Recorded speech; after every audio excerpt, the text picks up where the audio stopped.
할머니, 아직도 상황 파악이 안 되세요. 거친 목소리가 조용한 해안 마을에 작은 어시장에 울려 퍼졌다. 비릿한 생선 냄새와 짭조름한 바다 내음이 가득해야 할 공간에 지금은 오직 공포와 긴장감만이 무겁게 가라앉아 있었다. 사람들의 활기찬 목소리 대신 한 남자의 오만한 고함 소리가 모든 것을 집어삼키고 있었다. 목소리의 주인은 마동철이었다. 촌스러운 명품으로 치장한 그는 자신의 부하 2명을 거느리고 한 노파의 좌판 앞에 서 있었다. 그의 발밑에는 뒤집힌 나무 상자와 바닥에 나뒹구는 생선들이 어지럽게 흩어져 있었다. 노파는 주름진 손으로 눈물을 닦으며 거의 애원하듯 말했다. 제발 한 번만 봐주게. 오늘 겨우 이것밖에 못 팔았어. 하지만 마동철의 얼굴에는 동정심이라고는 찾아볼 수 없었다. 그는 오히려 그 상황을 즐기는 듯했다. 이 바닥에서 장사하려면 우리에게 먼저 허락을 받아야 한다는 걸 아직도 모르시겠냐고요. 이게 바로 이 동네의 새로운 규칙입니다. 할머니, 그의 말은 협박이었고 주변의 다른 상인들은 애써 그 광경을 외면하며 고개를 숙였다. 그 누구도 감히 마동철과 그의 무리에게 맞서지 못했다. 그들은 몇 주 전부터 이 평화로운 마을에 나타나 보호세라는 명목으로 상인들을 괴롭히기 시작했다. 처음에는 작은 요구였지만 그들의 대담함은 날이 갈수록 커져만 갔다. 경찰에 신고해도 그들은 잠시 자리를 피했다가 다음 날이면 어김없이 다시 나타났다. 바로 그 혼란의 현장에서 조금 떨어진 곳, 한 여자가 조용히 서서 모든 것을 지켜보고 있었다. 그녀의 이름은 강유진이었다. 빛바랜 티셔츠와 평범한 청바지, 푹 눌러쓴 모자. 그녀의 옷차림은 주변 풍경에 완전히 녹아들어 누구의 시선도 끌지 못했다. 그녀의 손에는 방금 장을 본 듯한 소박한 봉투 하나가 들려 있었다. 하지만 그녀의 눈은 평범하지 않았다. 대부분의 사람들이 공포나 분노를 느낄 법한 상황에서 유진의 눈에는 그 어떤 감정도 담겨 있지 않았다. 그녀의 눈은 마치 고성능 카메라처럼 마동철의 움직임, 그의 부하들이 서 있는 위치, 그리고 겁에 질린 사람들의 반응 하나하나를 차갑게 스캔하고 있을 뿐이었다. 그녀는 분노하고 있는 것이 아니었다. 그녀는 분석하고 있었다. 마동철의 말투와 행동에서 그의 성격을 파악하고 부하들의 어설픈 자세에서 그들의 실전 경험이 전무하다는 것을 간파했다. 그녀의 머릿속에서는 이 모든 상황이 데이터로 변환되어 차곡차곡 정리되고 있었다. 이것은 그녀가 군에서 수없이 반복했던 훈련의 일부이자 이제는 그녀의 본능이 되어버린 습관이었다. 마동철은 노파의 간청을 비웃으며 바닥에 떨어진 생선 하나를 구둣발로 지시겼다. 규칙을 어기면 대가를 치러야죠. 그는 주변을 둘러보며 위협적으로 말했다. 여기 계신 다른 분들도 잘 들으세요. 다음은 여러분 차례가 될 수 있습니다. 그의 협박에 시장의 공기는 더욱 차갑게 얼어붙었다. 모두가 숨을 죽였다. 소란을 마무리한 마동철과 그의 부하들은 만족스러운 듯 어깨를 펴고 시장을 빠져나가려 했다. 바로 그때 마동철의 시선이 길 건너편에 새로 걸린 작은 간판에 멈췄다. 하얀 바탕에 소박한 글씨로 쓰인 유진의 식당이라는 간판이었다. 그는 비열한 미소를 지으며 부에게 턱짓했다. 저긴 뭐야, 새로 생긴 곳인가? 그의 부하가 고개를 끄덕였다. 네, 형님. 며칠 전에 문 연 것 같습니다. 젊은 여자 혼자 하던데요. 그 말에 마동철의 미소는 더욱 짙어졌다. 젊은 여자 혼자. 그의 머릿속에서는 이미 새로운 먹잇감에 대한 계산이 끝나 있었다. 그는 만족스럽게 중얼거렸다. 좋아. 오늘의 마지막 인사는 저기서 하기로 하지. 그들이 떠나자. 시장에는 다시 무거운 침묵이 흘렀다. 사람들은 그제야 넘어진 노파를 부축하고 흩어진 생선을 주워 담기 시작했다. 유진은 더 이상 그 자리에 서 있지 않았다. 그녀는 이미 조용히 발걸음을 옮겨 자신의 작은 식당으로 향하고 있었다. 그녀의 얼굴에는 여전히 아무런 표정이 없었지만 모자 아래 감춰진 그녀의 눈빛은 이전보다 훨씬 더 깊고 차가워져 있었다. 폭풍이 그녀의 문을 두드리기 직전이었다. 유진의 식당은 작고 아담했다. 테이블은 고작 4개가 전부였고 하얀색 페인트로 칠해진 벽에는 소박한 풍경화 몇 점이 걸려 있었다. 킁일가에 있었지만 눈에 잘 띄지 않는 마치 주인인 유진 자신을 닮은 공간이었다. 그녀는 군 생활 동안 모았던 돈을 전부 털어 이 작은 공간을 마련했다. 이곳에서 평범하고 조용한 삶을 시작하는 것이 그녀의 유일한 목표였다. 유진은 시장에서 사온 재료들을 주방에 정리하고 있었다. 그녀의 움직임에는 군더더기가 없었다. 모든 물건은 정해진 위치에 정확히 놓였고 그녀의 동선은 효율성을 극대화하도록 설계되어 있었다.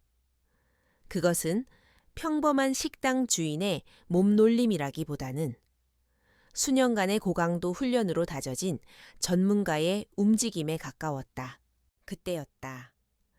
식당의 낡은 문이 거칠게 열리며 불청객들이 들이닥쳤다. 마동철과 그의 부하들이었다.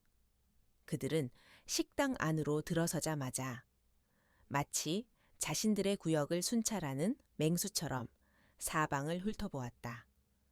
마동철은 코웃음을 치며 말했다. 가게가 생각보다 더 작고 볼품없잖아. 이런 데서 장사는 제대로 되나 몰라. 그의 무례한 말에도 유진은 동요하지 않았다. 그녀는 하던 일을 멈추고 조용히 돌아섰다. 그리고는 담담한 목소리로 물었다. 무슨 일이시죠? 그녀의 목소리는 너무나 차분해서 오히려 상대를 압도하는 기묘한 힘이 있었다. 마동철은 잠시 당황했지만 이내 오만한 표정을 되찾았다. 그는 카운터 앞에 거만하게 기대서며 말했다. 이 동네에서 새로 장사하려면 우리 형제 개발에 먼저 인사를 와야지. 아가씨는 기본이 안 되어 있네. 그는 형제 개발이라는 거창한 이름을 내세웠지만 그 실체는 동네 양아치 집단에 불과했다. 그들은 자신들의 갈취 행위를 합법적인 사업처럼 포장하려 애썼다. 유진은 그의 말을 묵묵히 들었다. 그녀의 시선은 마동철의 눈을 똑바로 향해 있었다. 보통 사람이라면 위협을 느끼고 시선을 피할 법했지만 그녀는 조금도 흔들리지 않았다. 그녀는 잠시 침묵한 뒤 간결하게 대답했다. 저는 세금을 내고 정식으로 사업자 등록을 했습니다. 그것 외에 다른 비용을 지불할 이유는 없습니다. 그녀의 단호하고 논리적인 대답에 마동철의 얼굴이 불그락푸르락해졌다. 그는 힘으로 상대를 찍어 누르는 데 익숙했지. 이렇게 차분하게 대응하는 사람을 만나본 적이 없었다. 그는 자신의 권위가 무시당했다고 느꼈다. 그는 유진의 위아래를 훑어보며 비아냥거리기 시작했다. 아가씨, 아직 세상을 잘 모르나 본데 그는 한 걸음 더 다가서며 목소리를 낮췄다. 우리가 지켜주지 않으나 두면 이런 가게는 하루아침에 사라질 수도 있어. 어젯밤에는 길고양이들이 와서 쓰레기통을 뒤졌는데 내일 밤에는 누가 와서 유리창을 깨부술지 어떻게 알아.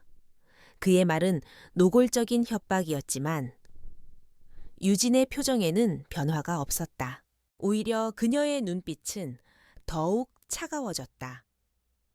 그녀는 이미 그의 목적과 수법을 모두 꿰뚫어 보고 있었다. 마동철은 그녀의 반응이 없자 더욱 기고만장해졌다.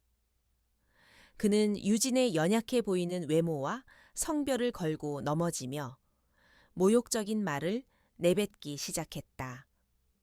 이것이 그가 상대를 굴복시키는 방식이었다. 쯔쯧. 여자가 혼자서 이런 일을 하려니 힘든 거야. 그냥 얌전히 집에서 살림이나 할 것이지. 왜 사서 고생을 해. 그의 부하들이 뒤에서 저속한 웃음을 터뜨렸다. 그들은 유진이 곧 울음을 터뜨리거나 겁을 먹고 돈을 내놓을 것이라고 확신했다. 그들의 경험상 대부분의 사람들은 이 단계에서 무너졌다. 하지만 유진은 그들의 예상과 전혀 다른 반응을 보였다. 그녀는 조용히 앞치마를 벗어 카운터 위에 내려놓았다. 그리고는 나지막하지만 얼음장처럼 차가운 목소리로 말했다. 제안은 감사하지만 거절하겠습니다. 이제 그만 나가주시죠. 영업 방해입니다. 그녀의 목소리에는 경고의 의미가 담겨 있었다.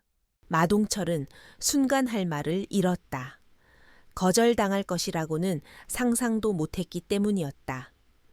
분노와 당혹감이 뒤섞인 감정이 그의 얼굴을 스쳐 지나갔다.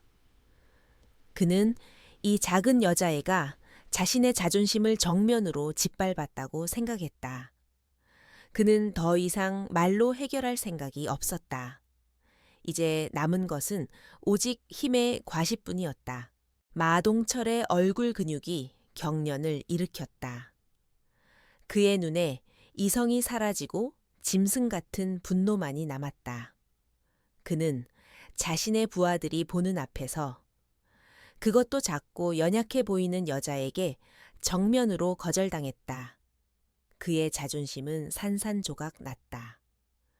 뭐라고 네가 지금 감히 나한테 나가라고 했어.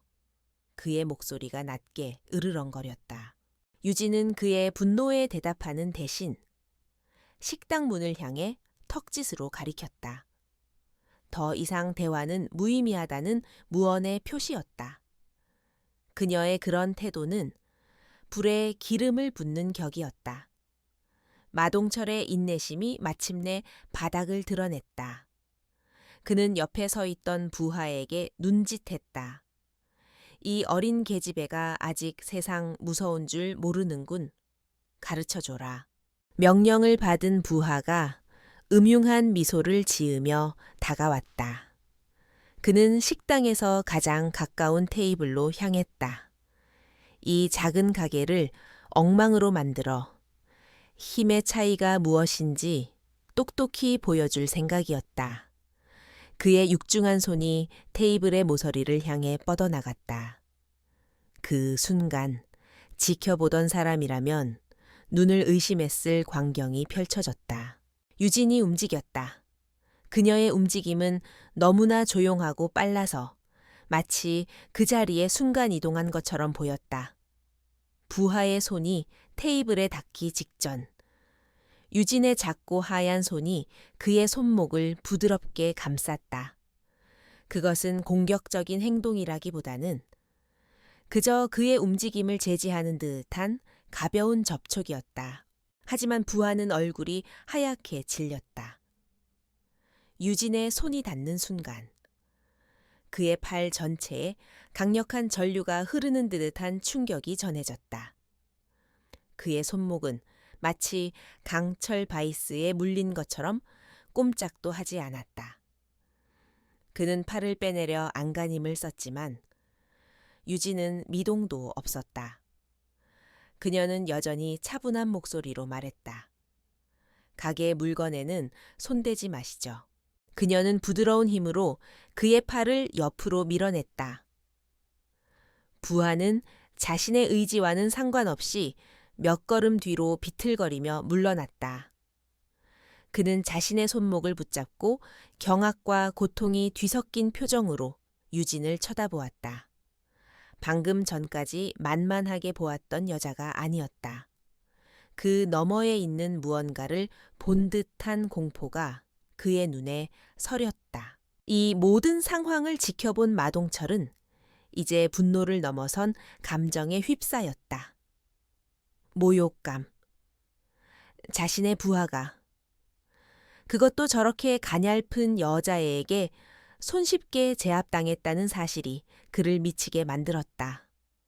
그는 더 이상 체면을 차릴 수 없었다. 이게 진짜. 그는 야수처럼 소리를 지르며 직접 유진에게 달려들었다.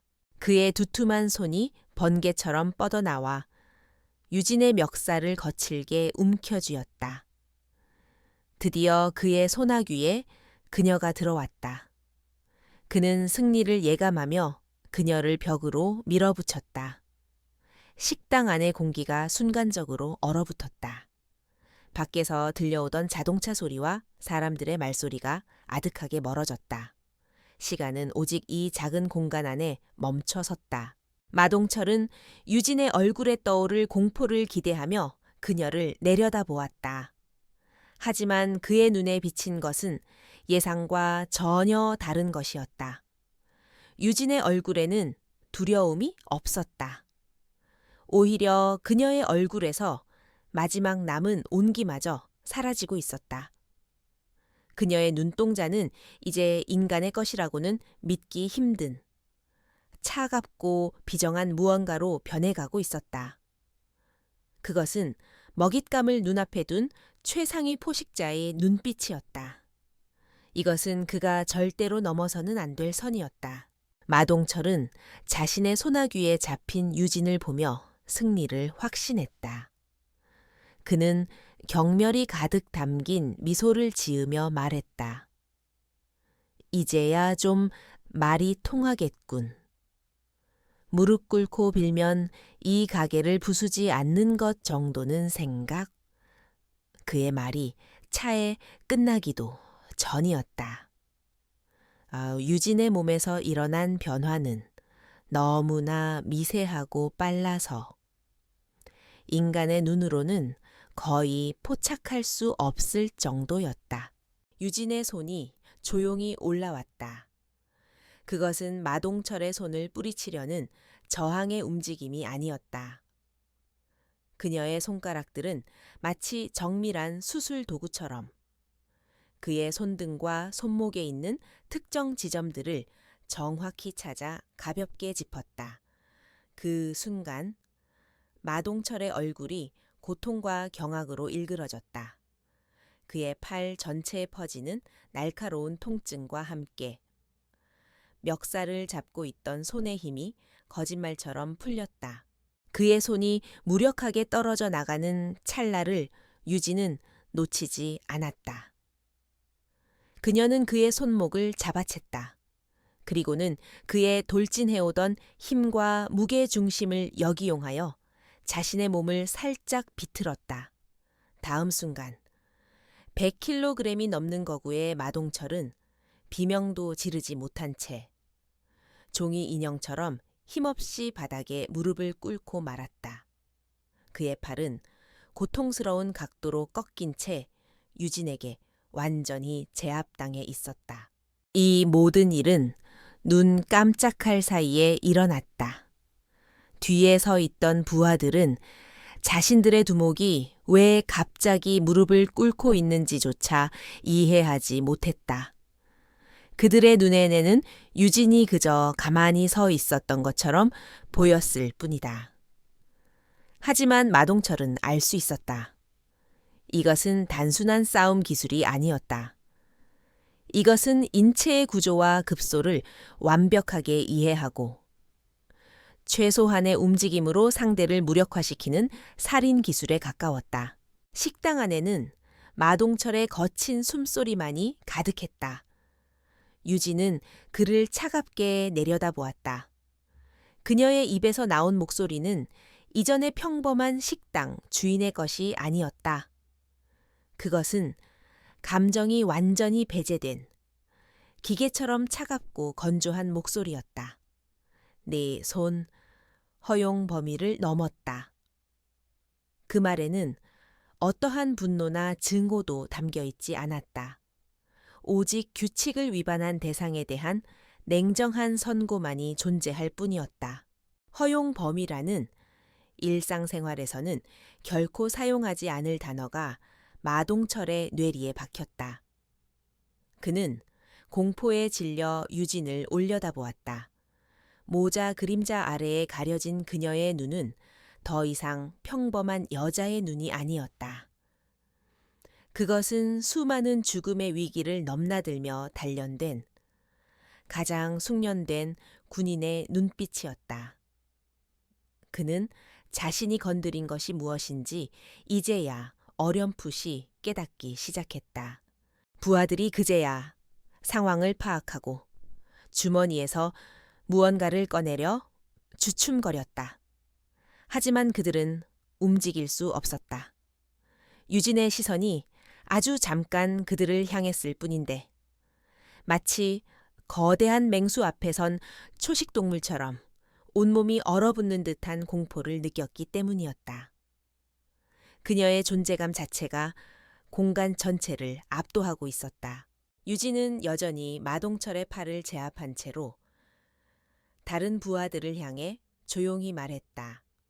테이블 옆에 그대로 서 있도록. 주머니에서 손 떼고. 두 번째 경고는 없다. 그녀의 목소리는 조용했지만 그 안에 담긴 위압감은 그 어떤 고함보다도 무거웠다. 부하들은 서로의 얼굴을 쳐다보며 침을 삼켰다. 그들은 이제 완전히 다른 게임의 규칙 안에 갇혀버렸다는 것을 직감했다. 굴욕감과 고통에 휩싸인 마동철의 이성이 마침내 끊어졌다. 그는 꺾인 팔의 아픔도 잊은 채 바닥에서부터 악에 바친 목소리로 고함을 질렀다. 뭐 하고 서 있어. 이 쓸모없는 놈들아. 당장 저 계집애를 잡아 죽여버려. 그의 절박한 명령은 공포에 질려있던 부하들에게 마지막 남은 선택지를 강요했다. 두목의 명령이 떨어지자 얼어붙어 있던 두 명의 부하가 동시에 움직였다. 그들은 이성을 잃고 짐승처럼 소리를 지르며 유진을 향해 달려들었다. 한 명은 정면에서 주먹을 휘둘렀고 다른 한 명은 측면으로 돌아 그녀의 등 뒤를 노렸다. 앞뒤에서 동시에 덮쳐오는 피할 곳 없는 완벽한 협공이었다. 적어도 그들의 생각에는 그랬다. 하지만 유진의 세계에서 피할 곳 없음이란 존재하지 않았다. 그녀는 자신을 짓누르고 있던 마동철을 가볍게 밀쳐냈다. 마동철은 균형을 잃고 뒤로 나자빠졌고 그 덕분에 유진은 정면의 적에게만 집중할 수 있는 완벽한 공간을 확보했다. 그녀는 자신을 향해 날아오는 주먹을 피하지 않았다. 대신 그녀는 주먹의 궤도를 살짝 비트는 최소한의 움직임으로 공격을 흘려보냈다. 상대는 자신의 주먹이 허공을 가르는 순간 세상에서 가장 무방비한 상태로 유진의 품 안으로 들어오게 되었다. 유진은 그 기회를 놓치지 않고 상대의 겨드랑이 아래 신경총을 팔꿈치로 정확하게 가격했다. 컥 비명조차 되지 못한 소리와 함께 남자의 팔 전체가 마비되며 힘없이 축 늘어졌다. 첫 번째 적을 무력화시키는 것과 동시에 유진은 이미 두 번째 적의 움직임을 계산하고 있었다. 그녀는 몸을 낮추며 파고드는 상대의 힘을 그대로 이용하여 업어치기를 시전했다. 남자는 자신의 의지와는 상관없이 공중으로 떠올랐다가 옆에 있던 테이블 위로 처박혔다. 쾅 하는 굉금과 함께 튼튼한 원목 테이블이 두 동강 났다. 이제 남은 것은 마동철 뿐이었다. 그는 부하들이 순식간에 쓰러지는 광경을 믿을 수 없다는 듯 쳐다보다가 마지막 남은 이성을 놓고 유진을 향해 달려들었다. 그것은 기술도 계획도 없는 오직 분노만이 담긴 맹목적인 돌진이었다. 유진은 그를 피하지 않고 정면으로 마주했다. 그녀는 마동철이 자신에게 닿기 직전 아주 작은 보폭으로 살짝 옆으로 비켜섰다. 그리고는 그의 명치에 무릎을 정확히 꽂아 넣었다. 그것은 파괴적인 일격이었다. 마동철의 폐 속에 있던 모든 공기가 한꺼번에 터져 나왔고 그는 거대한 몸을 제대로 가누지도 못한 채 바닥에 쓰러져 개구리처럼 헐떡였다. 모든 상황은 1분도 차에 걸리지 않아 종료되었다. 식당 안에는 부서진 테이블의 파편과 함께 고통스럽게 신음하는 세 남자의 소리만이 가득했다. 유진은 그 중심에 서 있었다. 그녀의 옷은 조금도 흐트러지지 않았고 그녀의 호흡은 방금 가벼운 스트레칭을 마친 사람처럼 고요하고 안정적이었다. 그녀는 자신이 만들어낸 참혹한 광경을 잠시 말없이 내려다보았다. 그녀의 얼굴에는 승리감이나 안도감 같은 감정은 없었다. 오직 성가신 문제를 해결한 후에 고요함만이 존재할 뿐이었다. 그녀는 더 이상 바닥에 쓰러진 남자들에게 신경 쓰지 않았다. 그들은 이제 위협이 아닌 처리해야 할 대상일 뿐이었다. 유진은 조용히 몸을 돌려 자신이 벗어두었던 앞치마가 놓인 카운터로 걸어갔다. 그녀는 바닥에 떨어진 포크 하나를 주워 제자리에 놓고는 주머니에서 자신의 낡은 휴대전화를 꺼내 들었다. 이제 이 지루한 연극의 마지막 막을 내릴 시간이었다. 그녀의 손가락이 익숙하게 암호화된 번호를 눌렀다. 바닥에 쓰러진 마동철이 간신히 숨을 고르며 유진을 노려보았다. 그는 고통 속에서도 마지막 남은 오기를 부렸다. 지금 경찰에 전화하는 거냐 해봐. 해보라고 그래봤자 소용없을 테니까. 우리 뒤에 누가 있는지 넌 상상도 못할걸. 그는 여전히 자신이 이 상황을 빠져나갈 수 있다고 믿고 있었다. 유진은 그의 말을 완전히 무시했다. 그녀의 손가락이 마지막 번호를 눌렀고 전화는 짧은 신호음 끝에 바로 연결되었다. 수화기 너머에서는 어떠한 인사말도 들려오지 않았다. 오직 통신보안 암구호라는 기계적인 목소리만이 들려올 뿐이었다. 그것은 민간인이 아닌 특수조직만이 사용하는 보안 절차였다. 유진의 입에서 정해진 암구호가 흘러나왔다. 그녀는 곧바로 자신의 임무용 호출명을 댔다. 여기는 에코 저페볼. 그녀는 식당의 주소를 대는 대신 위도와 경도가 포함된 정확한 군사 좌표를 보고하기 시작했다. 현재 위치 북위 35도 10분, 동경 129도 3분, 해안마을 유진의 식당 내부. 그녀의 보고는 계속되었다. 민간인 안보에 대한 직접적인 위협 상황 발생, 무장했을 가능성이 있는 조직원으로 추정되는 대상 셋. 모두 제압 완료. 대상들의 신병 확보 및 후속 조치를 위해 가장 가까운 지원 부대에 즉각적인 출동을 요청한다. 반복한다. 즉각적인 출동을 요청한다. 마동철과 그의 부하들은 그녀가 하는 말의 절반도 이해하지 못했다. 하지만 좌표, 제압 완료, 지원 부대 같은 단어들은 그들의 귀에 섬뜩하게 박혔다. 이것은 경찰 신고와는 차원이 다른 무언가였다.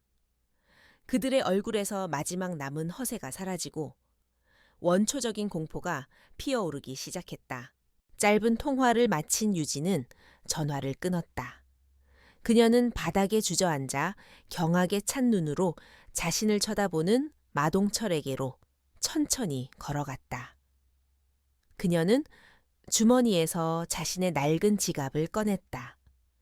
그리고 그 안에서 신분증 하나를 꺼내 그의 얼굴 앞에 던졌다. 그것은 종이처럼 가볍게 날아가 그의 무릎 앞에 떨어졌다. 그것은 평범한 주민등록증이 아니었다. 검은색 플라스틱 카드 위에는 대한민국 국방부의 공식 인장이 선명하게 찍혀 있었다. 군복을 입은 채 무표정하게 정면을 응시하고 있는 그녀의 증명사진 옆에는 그녀의 소속을 나타내는 글자들이 새겨져 있었다. 대한민국 육군 특수전사령부 제707 특수임무단. 마동철의 눈이 믿을 수 없다는 듯 커졌다. 707특임단, 일명 백호 부대, 대한민국 최정예 특수부대.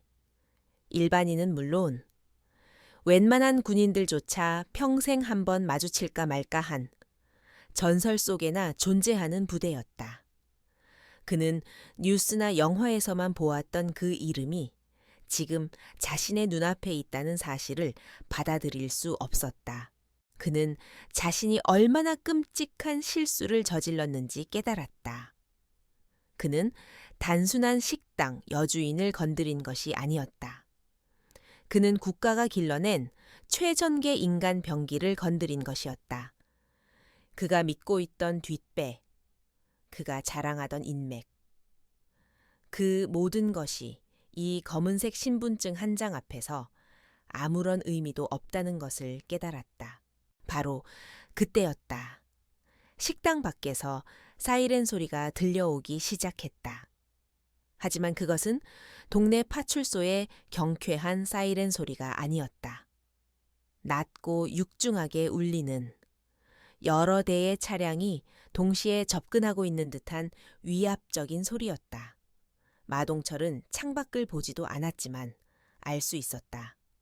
자신을 데리러 오는 것은 평범한 경찰이 아니라는 것을. 그의 인생이 끝나는 소리였다. 사이렌 소리는 점점 더 가까워졌고 마침내 식당 앞 길가에 여러 대의 차량이 거친 마찰음을 내며 멈춰 섰다. 하지만 그 차량들은 평범한 경찰 순찰차가 아니었다. 위압적인 검은색 SUV 차량들과 군용 지프들이었다. 잠시 후 차량들에서 완전 무장한 군인들이 일사불란하게 쏟아져 나왔다. 그들은 일반 경찰이 아닌 헌병 특수임무대 대원들이었다. 그들의 움직임은 한치의 오차도 없었다. 순식간에 식당 주변의 모든 통행이 차단되었고 완전한 통제선이 구축되었다. 소란을 듣고 몰려들었던 동네 사람들과 뒤늦게 도착한 지역 경찰들은 이 갑작스러운 군대의 등장에 어안이 벙벙해져 그저 멀리서 지켜볼 뿐이었다. 그들은 이 작은 해안 마을에서 평생 본 적 없는 광경에 압도당했다. 물 위의 선두에서 별이 박힌 견장을 단 한 장교가 차에서 내렸다. 그는 40대 중반으로 보이는 날카로운 눈매와 강인한 인상을 가진 남자였다. 그는 주변을 둘러볼 필요도 없다는 듯 곧장 식당 안으로 들어섰다. 그의 시선은 바닥에 쓰러져 있는 마동철과 그의 부하들을 잠시 스쳐 지나간 뒤 카운터 옆에 조용히 서 있는 유진에게로 향했다. 다음 순간 식당 안과 밖에서 지켜보던 모든 사람들의 입이 떡 벌어졌다. 위험 있는 계급장을 단 그 장교가 유진을 향해 조금의 망설임도 없이 각 잡힌 거수경례를 붙인 것이었다. 그의 목소리는 낮고 힘이 넘쳤다. 충성, 박선우 중령입니다. 지원 요청받고 현시간부로 도착했습니다. 강유진 상사님, 박선우 중령, 그리고 강유진 상사, 중령이라는 높은 계급의 장교가 자신보다 한참 아래 계급인 부사관에게 먼저 경례를 하고 극존칭을 사용하는, 상식적으로는 도저히 이해할 수 없는 광경이었다. 이것은 단순한 상하 관계가 아닌 전장에서 생사를 함께한 전우에 대한, 그리고 전설적인 요원에 대한 최고의 존경심을 담은 예우였다. 이 장면을 목격한 마동철의 얼굴에서 마지막 핏기가 사라졌다. 그는 자신이 누구를 상대로 싸움을 걸었는지 뼈저리게 깨달았다. 그는 단순한 특수 부대원이 아니라 현역 중령조차 깎듯이 예의하는 부대 내에서도 전설적인 존재를 건드린 것이었다. 그의 머릿속이 하얗게 비어버렸다. 이제는 죽음보다 더한 공포가 그를 덮쳤다. 유진은 가볍게 고개를 끄덕이며 그의 경례에 답했다. 오랜만입니다. 중령님, 여기까지 오시게 해서 죄송합니다.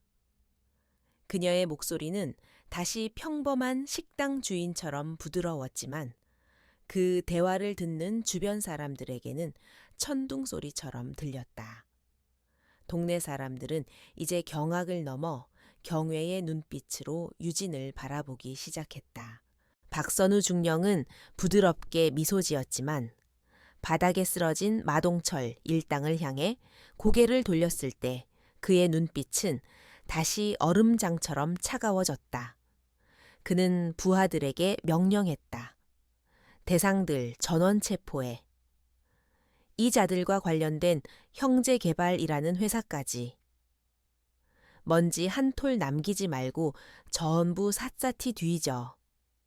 배후에 누가 있는지도 전부 파악하도록. 그의 명령은 절대적이었다.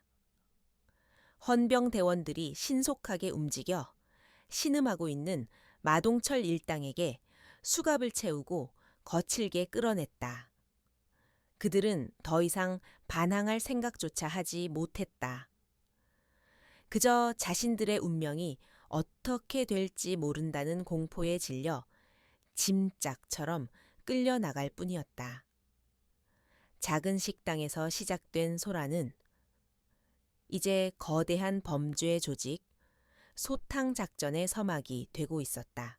마동철 일당이 끌려나간 식당에는 잠시 정적이 흘렀다. 박선우 중령은 부하들에게 현장을 정리하라고 지시한 뒤 유진에게 다가왔다. 그의 날카로운 눈빛은 어느새 부드러워져 있었다. 괜찮으십니까? 강 상사님 몸은 다친 곳 없으십니까? 그의 목소리에는 진심 어린 걱정이 묻어났다. 유진은 고개를 저으며 괜찮다는 신호를 보냈다. 저는 괜찮습니다. 하지만 이 마을은 괜찮지 않았던 것 같습니다. 그녀의 시선이 창박. 아직도 공포와 호기심이 뒤섞인 눈으로 이쪽을 쳐다보는 마을 사람들을 향했다. 그녀는 단순히 자신에게 닥친 위협을 해결한 것에 만족하지 않았다. 그녀는 이 사건의 근원을 보고 있었다. 잠시 후 박선우 중령의 부관이 다가와 긴급 보고를 올렸다. 중령님, 체포한 마동철의 1차 신문 결과가 나왔습니다. 예상대로 이들은 단순한 동네 깡패가 아니었습니다. 배후에 형제개발이라는 건설회사가 있었습니다. 부관의 보고는 유진의 예상이 맞았음을 증명해 주었다. 박선우 중령은 유진을 바라보며 말했다. 역시 강 상사님의 판단이 맞았습니다. 단순 폭력 사건이 아니었군요. 유진은 카운터 위에 놓여 있던 작은 수첩을 집어들었다. 그 수첩에는 그녀가 이 마을에 돌아온 이후로 기록해 온 것들이 빼곡히 적혀 있었다. 특정 날짜의 문을 닫은 가게들, 헐값에 땅을 팔고 떠난 사람들, 그리고 마동철 일당의 동선까지 그녀는 수첩의 한 페이지를 펼쳐 보이며 말했다. 제가 이 마을에 돌아온 이후로 몇 가지 이상한 점을 발견했습니다.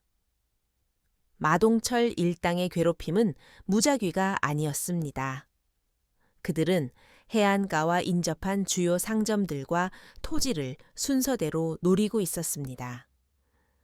이것은 보호세 갈취를 넘어선 조직적인 땅 뺏기 작업입니다. 그녀의 분석은 날카로웠다. 군사 작전을 분석하듯 그녀는 적의 목표와 전략, 그리고 최종 의도까지 정확하게 꿰뚫어 보고 있었다. 그녀는 전투 요원일 뿐만 아니라 최고의 정보 분석 능력을 갖춘 전략가이기도 했다. 그녀가 군에 있을 때 에코 세븐이라는 호출명 외에 그림자라고 불렸던 이유였다. 박선우 중령은 그녀의 분석을 경청하며 감탄과 함께 굳은 표정을 지었다. 그의 정보팀이 이제 막 파악하기 시작한 내용을 그녀는 이미 혼자서 전부 파악하고 있었던 것이다. 그는 자신의 태블릿 PC를 켜 방금 전송받은 정보를 확인했다. 강 상사님 말대로입니다. 형제 개발은 유령 회사에 가깝고 진짜 배후에는 거대 자본을 가진 태산건설이 있습니다. 태산건설, 국내 굴지의 건설 회사였다. 그들은 오래전부터 이 해안 지역에 대규모 리조트를 건설할 계획을 가지고 있었지만 주민들의 반대로 번번이 무산되었다. 그러자 합법적인 방법을 포기하고 마동철 같은 깡패들을 동원해 주민들을 내쫓는 불법적인 방법을 사용하기 시작한 것이었다. 이제 모든 퍼즐 조각이 맞춰졌다. 지역 경찰이 미온적으로 대처했던 이유, 주민들이 공포에 떨며 저항을 포기했던 이유, 모든 것의 배후에는 거대한 자본과 부패한 권력이 얽혀 있었다. 유진이 이 마을로 돌아와 그들의 계획에 예기치 않은 변수로 등장하지 않았다면 이 평화로운 마을은 결국 그들의 탐욕에 의해 완전히 짓밟혔을 것이다. 박선우 중령은 결심한 듯 자리에서 일어났다. 그는 유진의 수첩을 소중히 받아들었다. 이것은 단순한 메모가 아니라 거대한 범죄 조직을 무너뜨릴 수 있는 핵심 증거였다. 그의 눈빛이 다시 군인의 것으로 돌아왔다.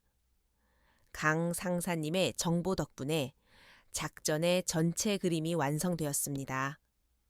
이제 이 썩은 뿌리를 뽑아낼 시간입니다. 박선우 중령과 헌병대가 떠난 후 해안 마을에는 거대한 폭풍이 휩쓸고 지나갔다. 유진이 제공한 정보와 군 수사기관의 전방위적인 압박 수사는 태산건설이라는 거대한 성을 송두리째 무너뜨렸다. 언론은 연일 태산건설 비리 게이트에 대해 대서특필했고 관련된 부패 정치인과 기업인들이 줄줄이 구속되었다. 마동철 일당은 단순 폭행죄가 아닌 범죄단체 조직 및 활동 혐의로 중형을 선고받았다. 그들이 믿었던 거대한 뒷배는 모래성처럼 허무하게 사라져버렸다. 길고 어두웠던 그림자가 걷히고 해안 마을에는 마침내 진짜 평화가 찾아왔다. 더 이상 상인들은 두려움에 떨며 문을 닫지 않았고 아이들의 웃음소리가 다시 골목을 채우기 시작했다. 그 변화의 중심에는 유진의 작은 식당이 있었다. 그녀의 식당은 어느새 마을 사람들의 사랑방이 되었다. 사람들은 더 이상 그녀를 외지에서 온 낯선 젊은 여자로 보지 않았다. 그들은 존경과 감사가 뒤섞인 눈빛으로 그녀를 대했다. 그녀는 마을을 구한 이름 없는 영웅이자 든든한 수호신이었다. 어시장에서 좌판을 하던 노파는 매일 아침 가장 신선한 생선을 들고 그녀의 식당을 찾았다. 내가 우리 손녀 같아서 주는 거니까 돈 받을 생각 말어. 노파는 그렇게 말하며 생선을 주방에 놓고 가곤 했다. 유진은 말없이 그 생선으로 맛있는 찌개를 끓여 다른 손님들에게 서비스로 내놓았다. 무뚝뚝한 뱃사람들은 식당에 들어설 때마다 그녀를 향해 작게 목례를 했다. 그들은 말수는 적었지만 그들의 행동 하나하나에는 그녀에 대한 깊은 신뢰가 담겨 있었다. 동네 아이들은 이제 그녀를 무서워하지 않았다. 아이들은 식당 앞을 지나갈 때마다 안녕하세요. 호랑이 누나라고 외치며 손을 흔들었다. 유진은 그 모든 변화를 묵묵히 받아들였다. 그녀는 여전히 말이 없었고 조용히 자신의 일을 할 뿐이었다. 하지만 그녀의 눈빛은 이전과 달라져 있었다. 과거의 상처와 경계심으로 가득했던 그녀의 눈에 이제는 따뜻한 온기가 자리 잡기 시작했다. 그녀는 손님들을 위해 음식을 만들고 그들의 소소한 이야기를 들어주며 미소를 지었다. 그녀는 더 이상 과거로부터 도망치기 위해 이곳에 숨어 있는 것이 아니었다. 그녀는 이곳의 일부가 되었다. 총성과 화약 냄새 대신 맛있는 음식 냄새와 사람들의 웃음소리가 그녀의 새로운 일상이 되었다. 그녀는 수많은 위험한 작전을 수행했지만 지금 이 평범한 일상을 지켜내는 것이야말로 가장 중요하고 가치 있는 임무라는 것을 깨달았다. 어느덧 저녁이 되어 마지막 손님까지 돌아간 식당. 유진은 홀로 남아 가게를 정리하고 있었다. 그녀는 깨끗하게 닦인 창문 너머로 보이는 마을의 풍경을 바라보았다. 집집마다 따뜻한 불빛이 새어 나오고 있었고 잔잔한 파도 소리가 자장가처럼 들려왔다.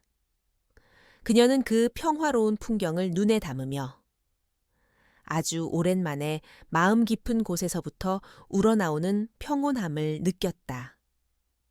길고 길었던 전쟁이 마침내 끝난 것이다. 몇 달의 시간이 더 흘렀다.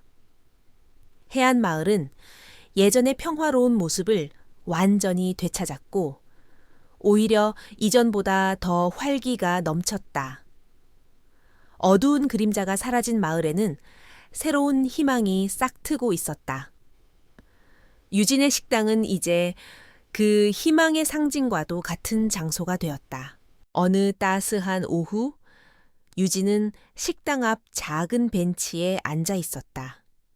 그녀의 손에는 따뜻한 차가 담긴 컵이 들려 있었고 그녀의 시선은 저 멀리 수평선과 맞닿은 붉은 노을을 향해 있었다. 가게 안에서는 새로 고용한 아르바이트생이 분주하게 저녁 장사를 준비하고 있었다. 식당 앞 공터에서는 동네 아이들이 신나게 뛰어놀고 있었다. 아이들의 맑은 웃음소리가 기분 좋은 배경음악처럼 울려 퍼졌다. 장사를 마친 어시장의 노파가 유진을 보며 손을 흔들었고 유진도 부드러운 미소로 화답했다. 그녀는 더 이상 경계심 가득한 눈으로 세상을 보지 않았다. 그녀는 마침내 자신이 있어야 할 곳을 찾았다. 그녀의 새로운 임무는 국가의 적을 섬멸하는 것이 아니었다. 바로 이 소중한 사람들의 평범하고 소박한 일상을 지켜내는 것이었다. 그녀는 조용히 눈을 감았다. 파도 소리, 아이들의 웃음소리, 사람들의 정겨운 말소리, 이 모든 것이 그녀의 지친 영혼을 치유해주고 있었다. 이렇게 칠봉칠특임단 출신 요원, 강유진과 그녀의 작은 길가 식당 이야기는 막을 내립니다. 그녀는 세상을 구하는 거창한 영웅은 아니었지만 자신의 자리에서 소중한 사람들을 지켜낸 진정한 영웅이었습니다. 오늘 이야기는 우리에게 한 가지 중요한 사실을 다시 한번 일깨워 줍니다. 진정한 힘은 언제나 겉으로 드러나지 않는다는 것을 말입니다. 때로는 가장 조용하고 평범해 보이는 사람이 그 누구보다 강인한 내면을 가지고 있을 수 있습니다. 겉모습만 보고 다른 사람을 함부로 판단하고 무시하는 것이 얼마나 어리석고 위험한 일인지 이번 이야기를 통해 여러분도 느끼셨기를 바랍니다. 강유진이 자신만의 방식으로 정의를 실현하고 악당들을 응징하는 모습. 여러분은 어떻게 보셨나요? 그녀의 선택과 행동에 대해 어떻게 생각하시는지 아래 댓글을 통해 여러분의 소중한 의견을 자유롭게 남겨주세요. 여러분의 모든 의견을 귀담아 듣겠습니다. 오늘 이야기가 여러분의 마음에 조금이라도 통쾌함과 감동을 주었다면 좋아요와 구독 버튼을 눌러 저희 채널을 응원해 주시는 것 잊지 마세요. 저희는 앞으로도 여러분의 가슴을 뻥 뚫어줄 더욱 흥미롭고 짜릿한 이야기로 다시 찾아오겠습니다. 지금까지 시청해 주셔서 진심으로 감사합니다.